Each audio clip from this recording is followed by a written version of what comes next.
Siempre me gusta que haya una comunicación lo más directa posible para poder transmitiros una pasión contemplativa, que es lo que he venido a compartir con todos vosotros.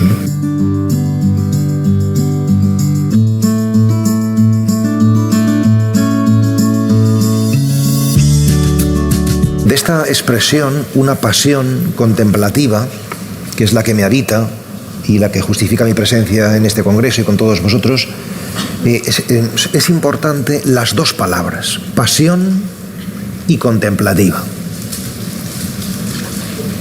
Es decir, que lo que me ha traído aquí es una pasión, es decir, algo que me hace apasionarme, pero también padecer.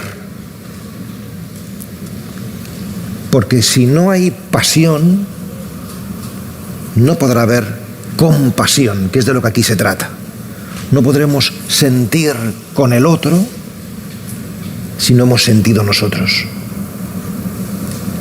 Quien no se mete en la entraña del sufrimiento no ha entendido nada, ni del mindfulness, ni de la vida, ni de nada.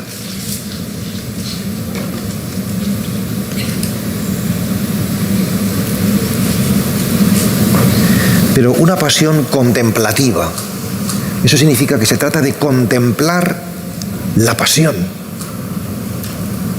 tu propia pasión, la pasión del mundo.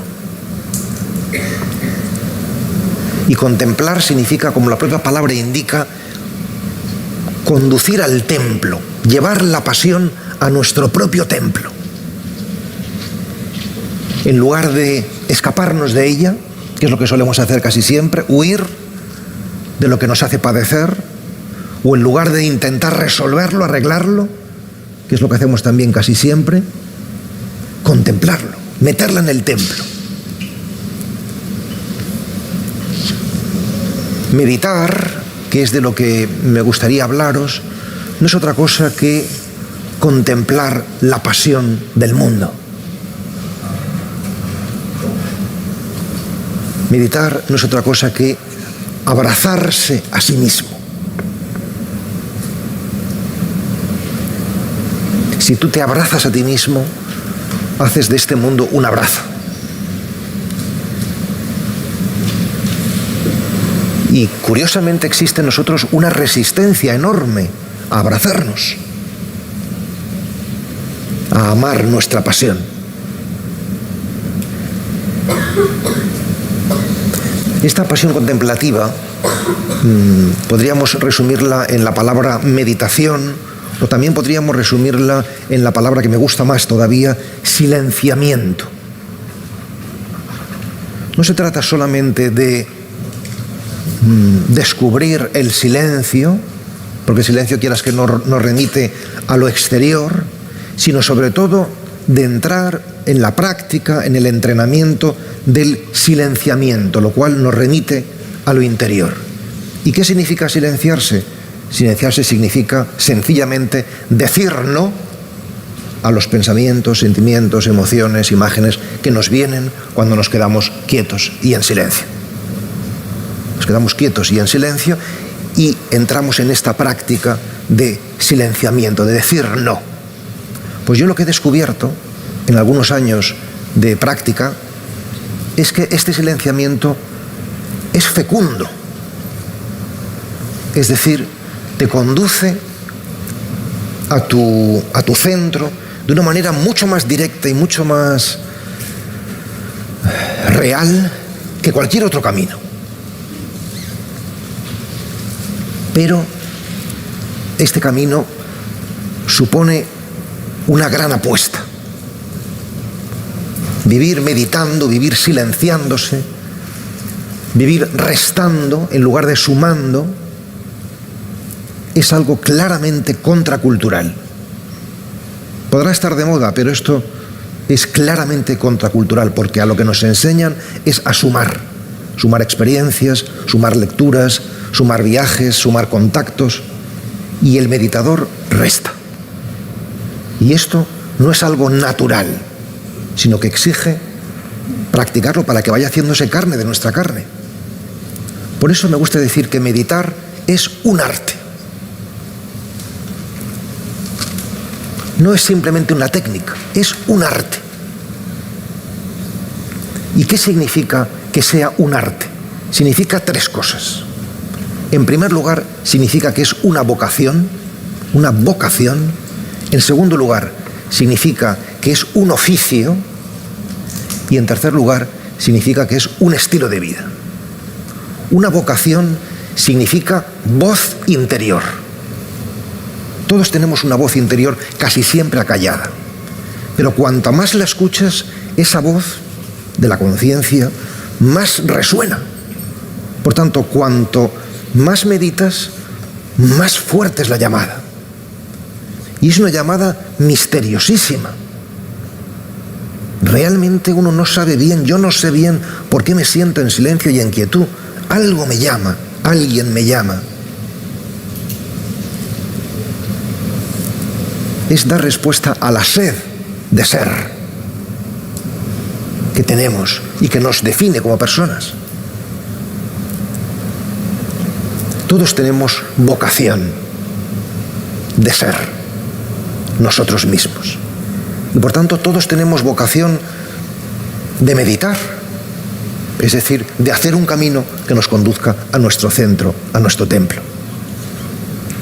No solamente una vocación, sino un oficio. Esto significa que es una práctica cotidiana.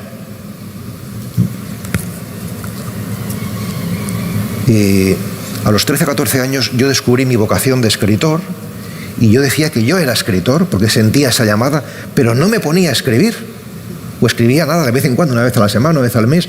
Pero ¿qué escritor era yo si no escribía más que una vez a la semana, una vez al mes? Entonces tuvieron que pasar toda mi adolescencia, mi larga adolescencia, prácticamente hasta los 30 años, para decir, pero bueno, basta ya de decir que soy escritor y ponte a escribir, da el paso de la vocación al oficio. Pues en la meditación pasa exactamente igual, da el paso de la llamada, de la sed, a sentarte todos los días y hacer este ejercicio de resta, de purificación, ¿no? Y esto, sentarse todos los días, esta práctica, este oficio, el oficio de meditar,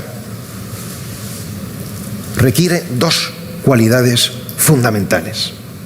Y casi siempre fallamos por una, por la otra o por las dos. Casi siempre por las dos. La primera es la constancia. Esto funciona como la homeopatía, es decir, todos los días un poco, y por tanto, si empezamos a fallar, deja de ser eficaz. ¿No? ¿Por qué fallamos y no somos constantes? Solemos decir, es que yo no tengo voluntad. No es una cuestión de voluntad, porque la voluntad siempre está en función del interés. Es una cuestión de disciplina. Una palabra que no nos gusta nada. Es que yo no soy nada disciplinado. Pues disciplina tiene la misma raíz, es lo mismo que discípulo. Es decir, solamente meditarás si eres un buen discípulo. Y esta es la condición para emprender esta aventura. Ser un discípulo. Y ser un discípulo significa tener un maestro, tener un camino. Yo no digo, evidentemente, qué maestro y camino tiene que tener cada uno, pero un maestro y un camino. Es decir, alguien a quien damos autoridad. Y de quien nos fiamos. Me voy a fiar de este tío o me voy a fiar de este camino 3 meses. Yo a la gente que viene, amigos del desierto, le digo, dame un voto de credibilidad de 100 días. Si después de 100 días haciendo esta práctica no pasa nada en tu vida, te devuelvo el dinero. Que no cobro, por cierto, no voy a hacer eso. Es decir, esta disciplina y esta constancia, esta constancia te conduce a la humildad de seguir las pautas que te indica otra persona. El punto de partida para ser meditador, es decir, para vivir espiritualmente, es la humildad. Si nos creemos sabios y muy listos y que ya hemos leído mucho y hemos viajado por todas partes y nos lo sabemos todo, no hay nada que hacer. En realidad, uno es un eterno principiante, pero esto es tal cual tal cual. Cuanto más estás en el camino, menos sabes del camino. Esto es así. Esto es así. Y esto es emocionante y terrible. Cuanto más estás en la meditación, menos sabes. De esto voy a hablar después. Esto es lo que hace que la meditación sea una gran aventura. La aventura de perderse a uno mismo. Pero solo el que se pierde se gana. La aventura de morir a uno mismo, pero solo el que muere resucita. La aventura de desaparecer, pero solo lo esencial es invisible a los ojos.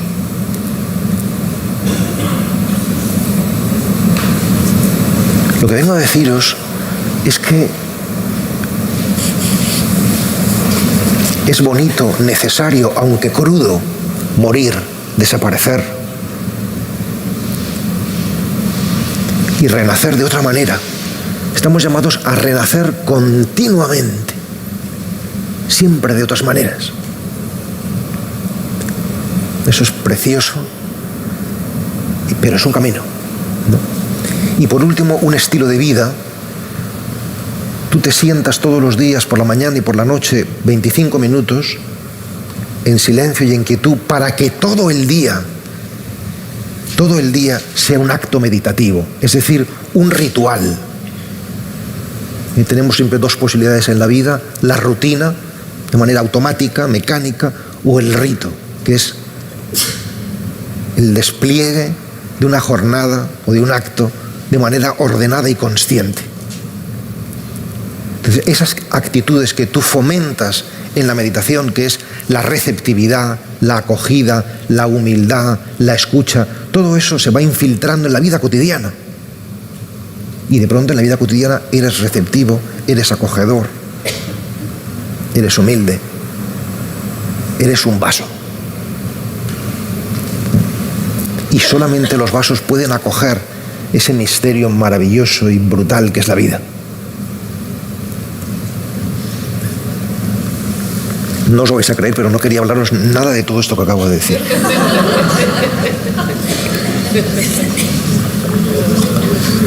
Quería empezar de otra manera. Buenas tardes, ¿qué tal estáis?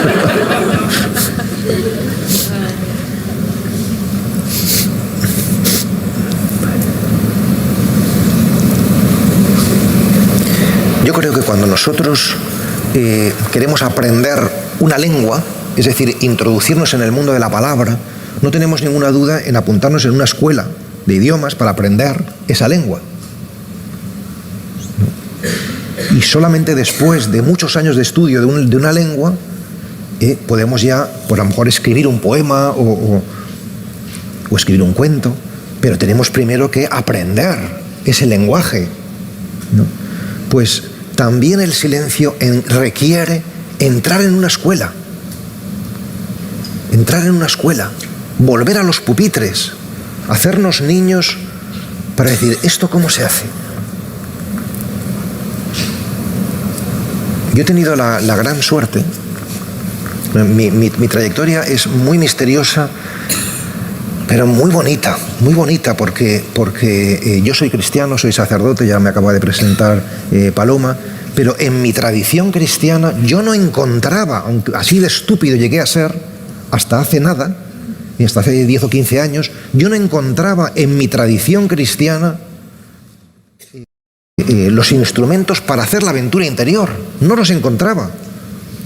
Cito San Juan, Santa Teresa, pero a mí eso, leía sus libros y muy bien, pero a mí no me daba un camino.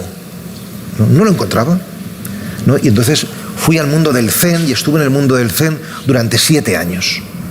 Con 3 maestros distintos, con una práctica muy intensa, muy rigurosa, porque si una cosa soy yo, de verdad os lo digo de corazón, no es por presumir ni por ser modesto, es un buen discípulo.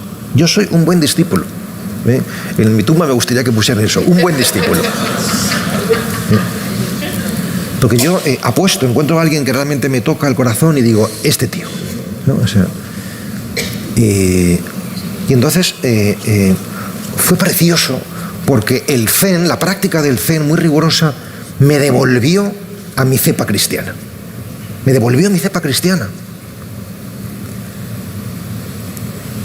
Puede parecer sorprendente, en cierta medida es normal. Yo cuando era joven, tenía 17, 18 años, mis padres me enviaron a Estados Unidos, estuve allí un año estudiando, y solamente cuando estuve en Estados Unidos, todo un año, porque entonces no se permitía volver, a los que hacíamos este programa, se había estado todo el año entero, no se podía volver en Navidad ni nada por el estilo, solamente entonces pensé para mí y sentí para mí, qué bien se está en España. Es decir, empecé a amar mi país en el extranjero, ¿no? Empecé a amar el silencio propio de la tradición cristiana en el Zen. Es maravilloso. Es maravilloso.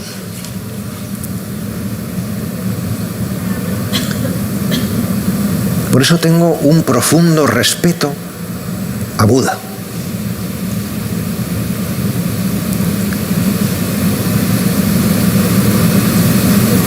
Porque me ha devuelto al tesoro más grande que tengo, que es Cristo.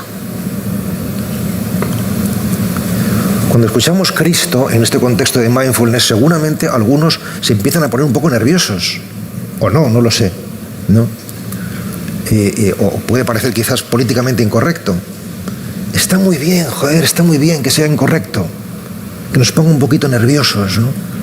En el fondo, lo que busca todo maestro espiritual es poner un poco nervioso a la gente, sacarle de sus casillas. ¿Qué está haciendo hablándome de esto?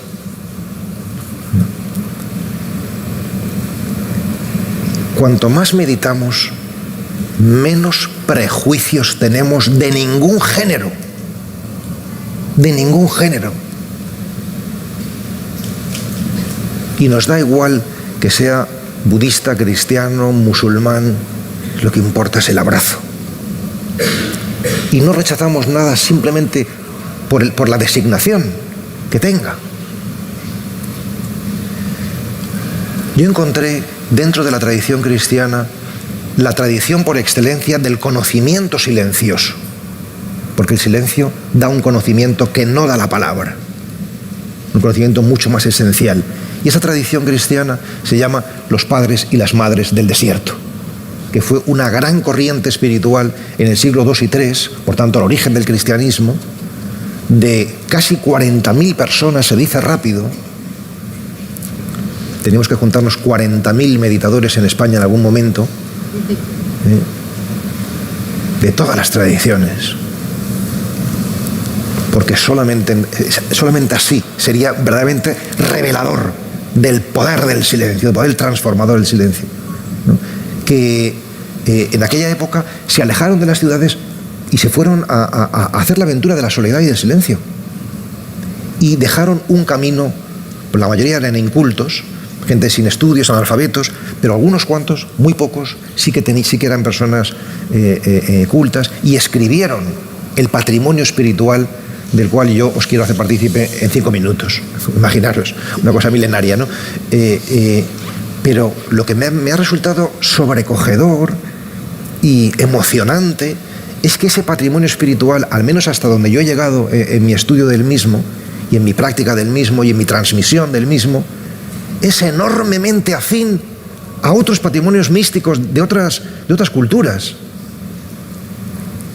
Es que en el cristianismo también hay milagro de los milagros, atención al cuerpo, atención a la respiración, atención al mantra, atención al corazón.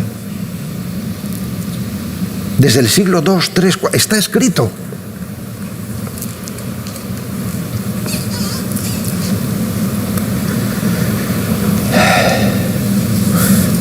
Acabo siempre agotado con estas charlas.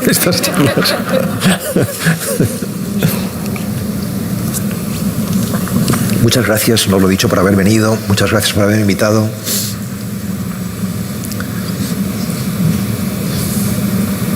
Bien, este patrimonio yo lo voy a resumir en tres puntos, ¿no?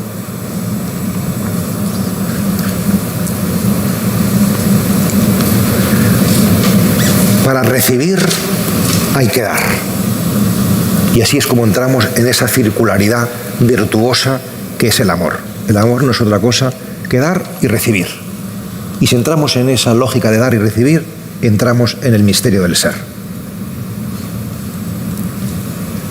Esa es la cuestión, así de comprimida os la doy, ¿no? Entonces, si tú quieres recibir, tienes que dar, ¿no? Y para meditar tienes que dar o tienes que sembrar tres cosas. Tienes que entregar tu cuerpo, que es tu espacio vital. Tienes que entregar tu tiempo.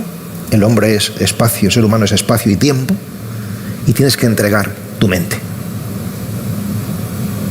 Y esto es todo. Y ahí os quedáis.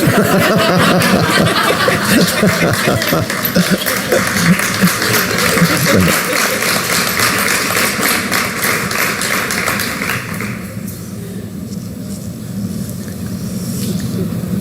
Entregar el cuerpo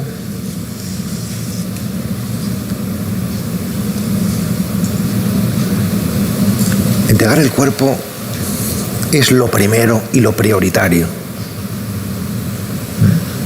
Esto es algo obvio en todas las espiritualidades asiáticas. Es decir, que la vía para la interioridad es la corporeidad. O sea, no puedes ir al centro de lo que tú eres sin lo que tú eres, y tú eres cuerpo. ¿No? Esto en el cristianismo ha sido orillado por diversas circunstancias, pero en el cristianismo primitivo estaba claro. ¿No? ¿Y qué significa entregar el cuerpo? Muchas cosas, pero yo lo voy a resumir en tres. Entregar el cuerpo significa, en primer lugar, bajar. Es decir, meditamos sentados en el suelo o arrodillados. ¿Y por qué es importante bajar? Porque abajo es el lugar de la verdad. Nosotros tenemos la idea de que meditar es subir, es ascender, es irse a no sé qué esferas celestiales. Pues no, el camino es que si tú quieres subir a tales esferas celestiales, como decía Gopala, las terrenales, ese binomio. ¿No? Bajar es esencial, porque el primer paso es darte cuenta de que eres tierra, y por tanto cuanto más cerca tengas la tierra, mejor. El lugar más bajo es el más universal, es donde está la mayoría, y por tanto si tú empiezas a subir y a perder a la gente, pierdes a las personas y pierdes verdad. El problema de los políticos, como de eclesiásticos o tantas personas que tienen poder, es que suben y pierden a las personas. Entonces, meditar abajo, cuanto más abajo mejor, siempre y cuando el cuerpo lo permite, evidentemente, porque hay cuerpos que no tienen flexibilidad suficiente para sentarse en el suelo. ¿No? Bajar, primera clave corporal. Segunda clave corporal, la quietud. La quietud, estar muy quietos, estar exageradamente quietos, estar atentamente quietos. La quietud es tan importante como el silencio, por la sencilla razón de que la quietud no es otra cosa que el silencio del cuerpo.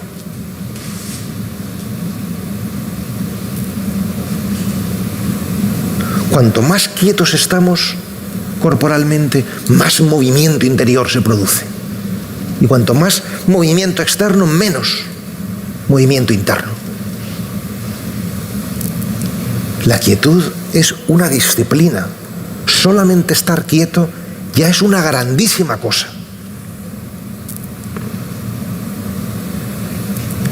Estar quieto es un ejercicio de autodominio, porque realmente lo que uno descubre cuando está quieto es que está inquieto. Es decir, que quiere moverse. Y por tanto, es un ejercicio de autodominio, y autodominio es libertad. Libertad es hacer lo que uno decide hacer.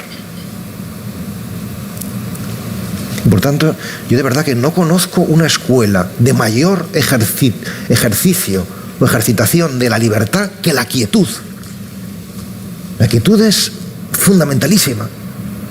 Y tercera clave corporal, para no alargarme, que esto a lo mejor os sorprenderá, o a lo mejor no lo sé, el poder de las manos. que por cierto es la posición en la que los sacerdotes decimos la misa, por algo será. ¿Por qué? Porque esta es la posición de dar, pero esta es la de recoger. Y por eso, en todas las tradiciones, el gesto por excelencia es justamente unir las manos e inclinarse. Bajar, lo que decíamos antes, con las manos unidas, recogidas, porque el cuerpo le está diciendo al espíritu cuál es la actitud, y la actitud es recogimiento. ¿Dónde? A la altura del corazón.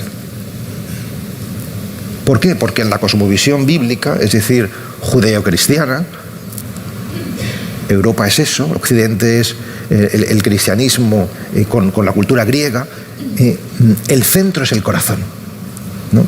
Y por eso en nuestra tradición no se medita con las manos así, aunque podemos meditar con las manos así, y yo también medito muchas veces con las manos así, sino fundamentalmente con las palmas de las manos enfrentadas.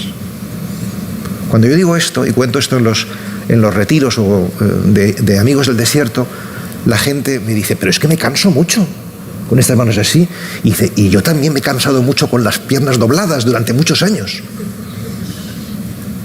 Es decir, que todo se entrena, ¿no? Os puedo asegurar que nosotros, amigos del desierto, hacemos retiros de 10 días con las manos así y la gente con las manos así, ¿no? Ya ha perdido el cansancio. Es decir, que realmente es un entrenamiento. ¿Y por qué es esto? Porque necesitamos un lugar, un centro en el que poner nuestra atención, que puede ser el jara, puede ser el centro de las manos, que actúa como puerta para el corazón, como las puertas del corazón, ¿no? Puede ser el tercer ojo en otras tradiciones, etc. Pero un punto corporal. Bien. No quiero hablaros solamente de lo que uno siembra, sino de lo que uno cosecha. Si tú siembras cuerpo, entregas tu cuerpo, ¿qué cosechas?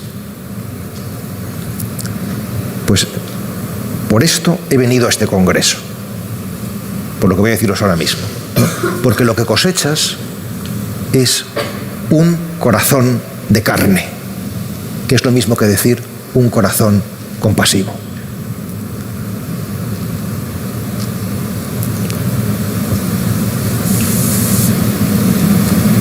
Uno se imagina que cuando medita va a encontrarse en un estado, pues quién sabe cómo, de placidez o de concentración y lo que te encuentras es con la realidad de tu cuerpo, con la fragilidad de tu cuerpo, con la vulnerabilidad de tu cuerpo, un día, otro, un mes, otro, un año, otro. Y aprendes a abrazar tu cuerpo.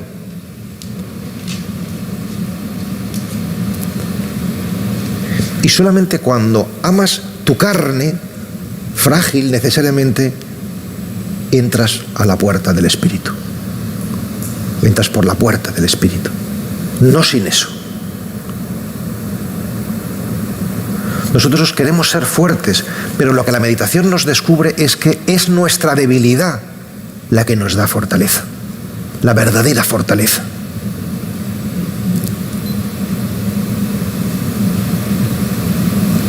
Y solamente cuando uno ha amado su propia fragilidad, puede amar también la fragilidad del otro y ser compasivo.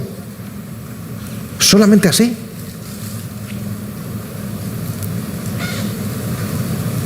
Es que esta es la cuestión. Y esto es cristianismo puro.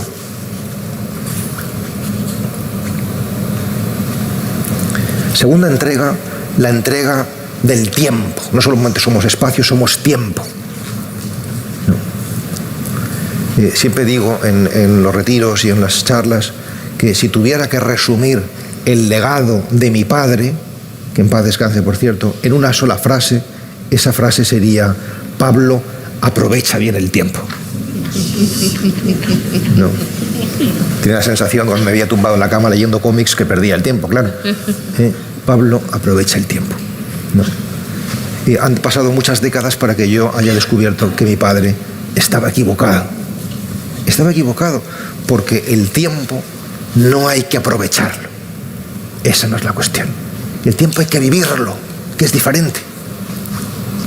Porque aprovechar es ya exprimir, es poner una presión de rendimiento, a ver si consigo. Pero no se trata de exprimir ni de presionar, sino de vivir, que es muy distinto. También pongo este ejemplo, que en los retiros hace mucha gracia, ¿no? Que imaginaros que llegáis a casa después de una jornada laboral de trabajo duro, ¿no? Os sentáis por la noche en el sofá, os recostáis en una postura que desaconsejan totalmente, ¿no? Frente al televisor, pero que nos encanta a todos, ¿no? O sea, cruza las piernas, tal, y se pone a tu lado tu compañero, tu compañera, tu mujer, tu marido, y dice, y ahora que estamos aquí, ya por fin al final de la jornada, vamos a aprovechar el tiempo para el crecimiento personal. Y dices, no quiero crecer personalmente, la verdad. No quiero aprovechar el tiempo. Quiero descansar. Quiero descansar. No. En el Evangelio se puede leer, venid a mí los que estáis cansados y agobiados, y yo os aliviaré. No venid a mí los que queréis aprovechar el tiempo o los que queréis crecer personalmente. No. Qué obsesión con crecer personalmente. O sea, hemos metido una presión más, a todas las que tenemos una más, encima hay que crecer. Esto no es para crecer, esto es para ser. Es otra cosa, es otro rollo. No nos estamos enterando, lo estamos manipulando otra vez, lo estamos convirtiendo en un bien de consumo otra vez con la misma lógica que todo lo demás. Esto es otra cosa. Y como tenemos inoculado lo de aprovechar el tiempo y lo de... hay una clave, un antídoto frente a este veneno social, y es decir al comienzo de cada meditación, yo lo hago, en Amigos del Desierto lo propongo, también lo hace la gente, este tiempo, si somos creyentes, te lo entrego a ti, Señor. Y si no somos creyentes, este tiempo me lo regalo a mí. Por tanto, no es un tiempo aprovechado para el crecimiento personal o para quién sabe qué cosas, sino es un tiempo entregado y es un tiempo regalado. Y desde la lógica de la entrega y desde la lógica del regalo sí que funcionan, porque la espiritualidad, como el amor y como el arte, solamente funcionan desde la gratuidad, no desde la utilidad. Muchos retiros de Amigos del Desierto viene casi siempre gente alejada por completo de la iglesia, del cristianismo, ¿no? Gente que les han dicho que han leído Biografía del Silencio, les han dicho que pues yo soy un cura pero diferente y tal, ¿no? Y entonces cuando están así todos así más o menos expectantes para el comienzo, me subo yo a la tarima y comienzo el retiro así, en el nombre del Padre, del Hijo, del Espíritu Santo, amén. Y entonces claro, todos se ponen muy nerviosos, ¿no? Y dicen, ¿ves? Nos han engañado, tal, ¿no? Y entonces acto seguido digo, en el nombre de la fuente, del camino y de la energía. Esto sí, esto ya nos gusta mucho. Pero es exactamente lo mismo, es exactamente lo mismo hablar de Padre que hablar de fuente hacia la que tendemos, hablar de Hijo que hablar de camino, o hablar de Espíritu que hablar de energía. Es exactamente lo mismo, ¿no? Y entregar la mente significa que dices no a todas las dispersiones y distracciones que nos vienen y te centras en tu energía, tu respiración, para recorrer ese camino, respiración a respiración, pálpito a pálpito, ¿no? Mantra a mantra, que te conduce a la fuente, que es el ser, y que algunos llamamos misterio. ¿Y cuál es la cosecha de este ejercicio de entrega de la mente? La cosecha es la bomba. La cosecha es el no saber. El no saber. No se trata de responder a las preguntas, sino de convivir serena y alegremente con ellas. No se trata de resolver las cuestiones, sino de disolverse en ellas amablemente. Dicho así suena muy bonito, ¿no? Pero la realidad es mucho más hermosa todavía. Porque la realidad del no saber es que se nos ha acabado este afán de atrapar, de domesticar, de comprender, de someter.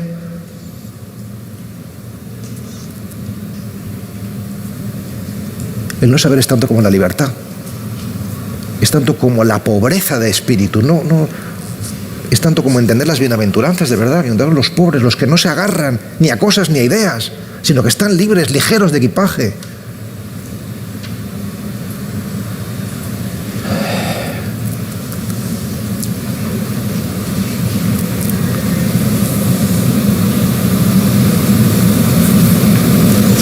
Bien, como quiero ser disciplinado y someterme al esquema que es necesario, ¿no? En lugar de hacer todas las conclusiones, diré nada más una cosa para terminar. Una conclusión práctica y una teórica. La práctica es, si hacemos todos los días 25 minutos de silencio y quietud, siguiendo unas pautas concretas de una tradición, nuestra vida cambia. Y al cabo de poco tiempo empezamos a no reconocernos en quienes éramos, y al cabo de un poco más de tiempo no nos reconoce ni la madre que nos parió.